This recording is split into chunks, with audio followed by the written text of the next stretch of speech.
নজর রাখবো পরবর্তী সংবাদে। বাংলাদেশের সাংসদ আনোয়ার উল আজিমের খুনের ঘটনায় কেটে গেছে বহুদিন, তবে তারই মধ্যে এবার আনোয়ার উল আজিমের দেহ উদ্ধার করা হয়েছে। এবার ভাঙড়ের বাগজোলা খাল থেকে উদ্ধার হয়েছে আনোয়ার উল আজিমের দেহ। ডিএনএ টেস্ট করে নিশ্চিত করতে চায় এবার সিআইডি। তবে বাংলাদেশের সাংসদ খুনে অভিযুক্তদের বয়ানের উপর ভিত্তি করে তল্লাশি চালিয়েছে গোয়েন্দারা। জানবো এই সম্পর্কে বিস্তারিত। আমাদের সাথে রয়েছে এক্সিকিউটিভ এডিটর নীল বণিক। নীল, এই বাংলাদেশের সাংসদ আনোয়ারুল আজিমের খুনের ঘটনায় কার্যত আমরা এতদিন ধরে দেখেছিলাম যে তার দেহাংশ কিছুটা উদ্ধার করা হয়েছে, বাকিটা কিন্তু উদ্ধার করা হয়নি। তবে তারই মধ্যে এবার যে দেহ উদ্ধার করা হয়েছে তা সত্যিই কি আনোয়ারুল আজিমের দেহ? কি আপডেট পাচ্ছ? কিন্তু যে অভিযুক্ত সেই এখানে যে ক্যাব চালক যে অভিযুক্ত সেই ক্যাব চালককে নিয়েই কিন্তু এই তল্লাশি অভিযানে নেমেছিল সেন্ট্রাল ফরেন্সিক দল, আবার তোমার হচ্ছে সেনাবাহিনীর বিশেষ প্রশিক্ষণপ্রাপ্ত ডুবুরি এবং কলকাতা পুলিশ এবং ব্যারাকপুর পুলিশ কমিশনারেট এবং বিধাননগর পুলিশ কমিশনারেট এবং অবশ্যই এই তদন্তের যারা মূল কাণ্ডারি রাজ্য পুলিশের গোয়েন্দা, বাংলার পুলিশের গোয়েন্দা, সিআইডি শাখার আধিকারিকরা। সেই জায়গাতে দাঁড়িয়ে মূলত যে খালের নাম উঠে এসেছিল তারই পাশে একটি খালের থেকে কিন্তু আজকে এই বাংলাদেশের যে মৃত সাংসদ, সেই মৃত সাংসদ আনোয়ারুলের দেহ কিন্তু উদ্ধার করা হয়েছে বলে প্রাথমিকভাবে মনে করছে গোয়েন্দারা। কারণ অবশ্যই এই অভিযুক্তকে নিয়েছে যেহেতু তল্লাশি চালিয়েছে, কোন জায়গাতে ফেলেছে, কিভাবে ফেলেছে, তার সবটাই কিন্তু এই অভিযুক্তই কিন্তু সিআইডির গোয়েন্দাদের দেখিয়েছে। কিন্তু এটা এখন এক প্রকার মানে তোমার হচ্ছে বেআইনি ভাবে বা অসমর্থিত ভাবে বলা যায় এটাই বাংলাদেশের সাংসদ শেখ আনোয়ারুল আজিমের দেহ। তার কারণ হচ্ছে যেহেতু প্রত্যক্ষদর্শীর বয়ান এবং প্রত্যক্ষদর্শীর সঙ্গে কথা বলে ধরেছে তাই। কিন্তু যদি তুমি আইনের বিষয়ে আসো তাহলে এই মুহূর্তে সিআইডির পক্ষে সেটা সরকারি ভাবে ডিক্লেয়ার করা সম্ভব নয়।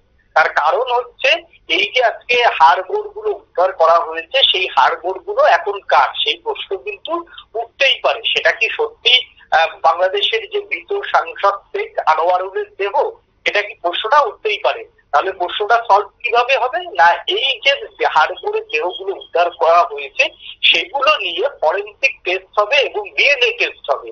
এই ফরেনসিক টেস্ট এবং ডিএনএ টেস্টের যে রিপোর্ট, সেই রিপোর্টের সঙ্গে মিলিয়ে দেখা হবে আগে যে মাংস কুণ্ডলী উদ্ধার করা হয়েছিল তার সেপ্টিক ট্যাঙ্ক থেকে, তার সঙ্গে এগুলোর মিল হচ্ছে কিনা, বা তার যে মেয়ের একমাত্র কন্যা, সেই একমাত্র মেয়ের কন্যার যে ডিএনএ টেস্ট হয়েছে সেই ডিএনএ টেস্টের সঙ্গে আজকের যে হাড়গোড় গুলো উদ্ধার করেছেন সিআইডির গোয়েন্দারা, সেগুলোর সঙ্গে ডিএনএ রিপোর্ট মিলছেন কিনা। যদি মিলে যায় তাহলে আর কোনো প্রশ্নই উঠবে না, তাহলে এটাই শেখ আনোয়ারুল আজিমের দেহ। আর যদি না মেলে তাহলে হয়তো পুলিশকে ভুল পথে পরিচালিত করেছেন এই প্রত্যক্ষদর্শী। তবে এই মুহূর্তে ভুল পথে পরিচালনা করার সম্ভাবনা অনেকটাই কম, কারণ সিআইডির গোয়েন্দারা দফায় দফায় অভিযুক্তদের জিজ্ঞাসাবাদ করেছে। ঢাকা পুলিশের যারা ডিবির যে উপপ্রধান এখানে এসেছিল, উপ কমিশনার যিনি এসেছিলেন, তিনিও সেখানে তিনজন যে অভিযুক্ত সেই অভিযুক্তকে জিজ্ঞাসাবাদ করেছেন। এবং গত দুদিন আগে এই শেখ আনোয়ারুল হত্যায় একজন নেপাল থেকে গ্রেপ্তার হয়েছে, তার থেকেও কিন্তু বিশদে কিছু বিবরণ কিন্তু পেয়েছেন গোয়েন্দারা। এই সমস্ত গোয়েন্দা ইনপুট নিয়ে যাওয়ার পরে কিন্তু আজকে ফের তল্লাশি চালানো হয়। সেই তল্লাশিতেই এই দেহের যে বাকি অংশ হাড়গোড়গুলো সেগুলো বেরিয়ে আসে। অর্থাৎ সেই ক্ষেত্রে সরকারি ভাবে হয়তো এটা বলা সম্ভব নয় এটাই বাংলাদেশের যে মৃত সাংসদ, সেই মৃত সাংসদের দেহ। তবে প্রাথমিকভাবে অনুমান অবশ্যই প্রত্যক্ষদর্শীদের বয়ান, অবশ্যই অভিযুক্তদের নির্দিষ্ট দেওয়া যে তথ্য, সেই তথ্য অনুযায়ী এটাই বাংলাদেশের সাংসদের মৃত দেহ। পাশাপাশি এই যে হাড়গোড় গুলো উদ্ধার হয়েছে সেই হাড়গোড় গুলো কোথাকার, কারণ এর আগের দিন দেহের একটি অংশ তারা উদ্ধার করেছে ট্যাঙ্ক থেকে, অন্যটি সেই যে ট্রলি ভর্তি ব্যাগ থেকে উদ্ধার করা হয়েছে। অর্থাৎ দেহকে যে 3-4টে ভাগে ভাগ করা হয়েছে, দুটো ভাগে কি ছিল, সেই দুটো ভাগের সঙ্গে এই যে ভাগটা আজকে পেয়েছে তার মিল রয়েছে কিনা। যদি মিল না থাকে তাহলে গোয়েন্দারা আরো বেশি কনফার্ম হয়ে যাবে, হ্যাঁ এটাই বাংলাদেশের সাংসদের মৃতদেহের আরো একটা অংশ বিশেষ।